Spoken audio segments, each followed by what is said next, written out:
بزرگان محترم، پھر سے میں آئے ہوئے تمام مجمع کا دل کے گہرائیوں سے استقبال کرتا ہوں اور دعا کرتا ہوں کہ اللہ تبارک و تعالیٰ ہماری اس مجلس کو بے انتہا قبول فرمائے۔ آخر میں حضرت مہمان مکرم سے درخواست کرتا ہوں کہ اپنی مستجاب دعا کے ذریعے سے مجلس کا اختتام فرمائیں۔ اللهم لك الحمد كله ولك الشكر كله، اللهم لا نحصي ثناء عليك أنت كما أثنيت على نفسك، اللهم صل وسلم وبارك على سيدنا ونبينا ومولانا محمد وعلى آله وصحبه كما تحب وترضى عدد ما تحب وترضى، لا إله إلا الله الحليم الكريم، سبحان الله رب العرش العظيم، لا إله إلا أنت سبحانك إني كنت من الظالمين، ربنا ظلمنا أنفسنا وإن لم تغفر لنا وترحمنا لنكونن من الخاسرين۔ یا اللہ محض اپنے لطف و کرم سے ہم سب کے گناہوں کو معاف فرما دیجیے، اے اللہ ہماری خطاؤں سے صرف نظر فرما دیجیے، اے مالک ہم سب کی لغزشوں سے درگزر فرما دیجیے، اے کریم آقا ہم گنہگار ہیں، خطا کار ہیں، سیاہ کار ہیں، بدعمل ہیں، اپنے گناہوں کا اقرار کرتے ہیں، جرائم کا اعتراف کرتے ہیں، اقراری مجرم بن کر آپ کی بارگاہ میں حاضر ہیں۔ اے اللہ فقیروں کی طرح جھولیاں پھیلائے ہوئے ہیں، سائلوں اور ممتوں کی طرح آپ کے در پر ہاتھ اٹھائے ہوئے ہیں، اے کریم آقا اپنے در کے بھکاریوں کو محروم نہ فرمائے۔ یا اللہ آپ کو آپ کی شان قدرت کا واسطہ، آپ کو آپ کی شان کریمی اور رحیمی کا واسطہ، آپ کو آپ کی شان غفاری کا واسطہ، اے مالک آپ اگر معاف نہیں فرمائیں گے تو کون معاف کریں گے؟ آپ اگر رحم نہیں فرمائیں گے تو کون اپنے آپ کے گنہگار بندوں کی جھولی کو اپنی رحمت سے مالا مال کرے گا؟ اے اللہ آپ ہی مشکل کشا ہیں، آپ ہی حاجت روا ہیں، آپ ہی بگڑی بنانے والے ہیں، آپ ہی روزی دینے والے ہیں، آپ ہی شفا سے ہمکنان کرنے والے ہیں، آپ ہی ہر طرح کی بیماریوں سے اور پریشانیوں سے بچانے والے ہیں۔ اے اللہ آپ کے در سے اگر آپ کے پریشان بندے محروم ہوں گے تو پھر وہ کس سے امید رکھیں گے اور کہاں آس لگائیں گے؟ اے اللہ ہماری تو تمام تر امیدوں کا مرکز صرف اور صرف آپ کی ذات ہے۔ اے اللہ آپ کے حبیب نے آپ کے در کے سوا ہمیں کوئی در دکھایا ہی نہیں، آپ دھتکار دیں گے تو پھر ہم آپ ہی کے در پر آئیں گے، آپ پھر دھتکاریں گے تو پھر ہم آپ کے در پر آئیں گے۔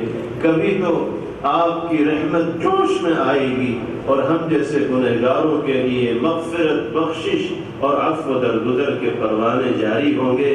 اے اللہ آج کی اس مجلس کی برکت سے ہم سے راضی ہو جائیے۔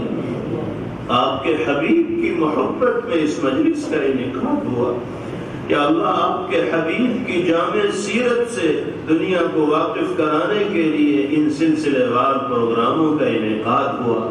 یا اللہ جب آپ نے اپنے گنہگار بندوں کو ایسے عظیم کام کرنے کی سعادت بخشی ہے تو اس نسبت پر جمع ہونے کو قبول بھی فرما لیجیے۔ یا اللہ قبول فرما لیجیے، منتظمین کی محنتوں اور کاوشوں کو قبول فرما لیجیے، شریک ہونے والوں کی دلچسپیوں کو اور توجہات کو قبول فرما لیجیے۔ اپنے حبیب کا سچا عشق اور سچی عقیدت و محبت ہمارے ذہن و دماغ میں راسخ فرما دیجیے۔ اے اللہ ہمیں اپنے اور اپنی نسلوں کے ایمان کے تحفظ کی حقیقی فکر عطا فرما دیجیے۔ اے اللہ ہر خیر سے ہمیں مالا مال فرمائیے، ہر شر سے ہماری حفاظت فرمائی۔ اے کریم آقا اس پورے مجمع کی جائز مقاصد کی تکمیل کے فیصلے فرمائے، سب کی دلی مرادوں اور نیک تمناؤں کی تکمیل کے فیصلے فرما دیجیے۔ آپ علیم بذات الصدور ہیں، کون اپنے دل میں کس فریاد و پریشانی کو لے کر آیا ہے آپ کے سوا کوئی نہیں جانتا. آپ سب کے دل کی آواز سنتے ہیں, سب کے دل کی دھڑکن محسوس کرتے ہیں. اے اللہ اس مجلس کی برکت سے ہر پریشان حال کی پریشانی کو دور فرمائیے, ہر بیمار کو شفا عطا فرمائیے. اے اللہ ہم میں اور ہمارے متعلقین و اہل خانہ میں جو بھی بیمار ہوں سب کو صحت کاملہ عاجلہ دائمہ مستمرہ نصیب فرمائے. اے اللہ ہر طرح کے مہلک موذی اور لا علاج امراض سے ہماری حفاظت فرمائے. اے اللہ ہمیں کسی ایسی آزمائش میں مبتلا نہ فرمائیے جو ہماری طاقت و ہمت سے باہر ہو. اے اللہ ناقابل برداشت تکلیفوں میں مبتلا نہ فرمائیے. اے اللہ اپنے فضل کا اور کرم کا معاملہ فرمائیے.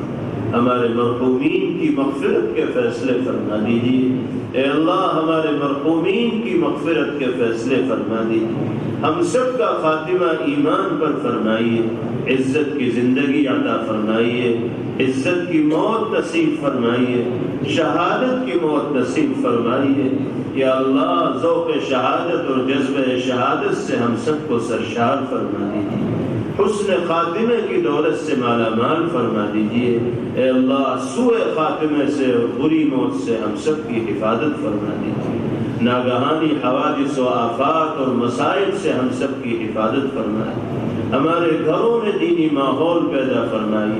شریعت و سنت پر استقامت کی دولت سے ہم سب کو سرفراز فرمائی. اے اللہ ہمارے کاروبار میں برکت عطا فرمائی. حلال اور پاکیزہ روزی مقدر فرمائیے. خسارے اور نقصان سے ہم سب کی حفاظت فرما دیجیے. اے اللہ اپنے سوا کسی کا محتاج نہ بنائیے. اپنے در کے سوا کسی دوسرے کے سامنے ہاتھ پھیلانے سے ہمیشہ ہماری حفاظت فرمائے. اے اللہ آپ سے مانگنا, آپ سے سوال کرنا, آپ کی بارگاہ میں ہاتھ پھیلانا عزت ہے, اور آپ کی مخلوق کے سامنے ہاتھ پھیلانا ذلت ہے.